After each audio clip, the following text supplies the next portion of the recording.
All right, here's our indoor unit. This replaced a gas furnace that was here.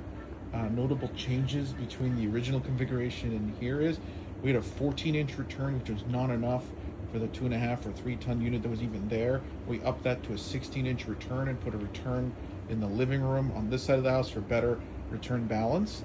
We also took a 12-inch duct all the way to the primary bedroom and bathroom because they were kind of underserved, and this will allow for better airflow over time because the gas furnace was suffering.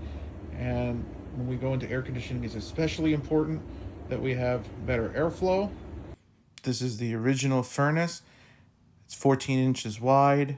This is the original return duct. So we increased it to 16 inches and added an additional return air. All right, so we're installing another sub panel on this project. Eric is going to come back because we need to move this guy. So the reason we're installing a sub panel is this particular Homeline panel only accepts HOM breakers, not HOMT. So someone before us was overfilling this breaker panel. So the easy way of solving the underspace problem is put a sub panel, and now they'll have space for other things as well. So this is a 70 amp. We ran the wire underneath and we're moving these several circuits over. So that solves the problem. All right, this is where the magic happens. This is the Hyperheat outdoor unit. It's running pretty much full blast because it's set to 72 inside and it's probably 55 because we had the unit off all day. Not very loud at all. What's cool about these is these can be pretty much installed zero lot line. So there's about 10 to 12 feet here to the property line, and it is not very loud at all.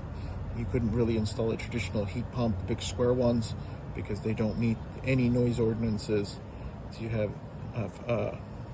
or to have low sound decibels on the property line.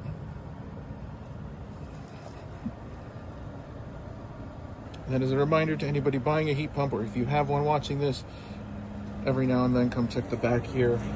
Make sure there's no leaves or anything, just pull them off or brush out the cottonwood.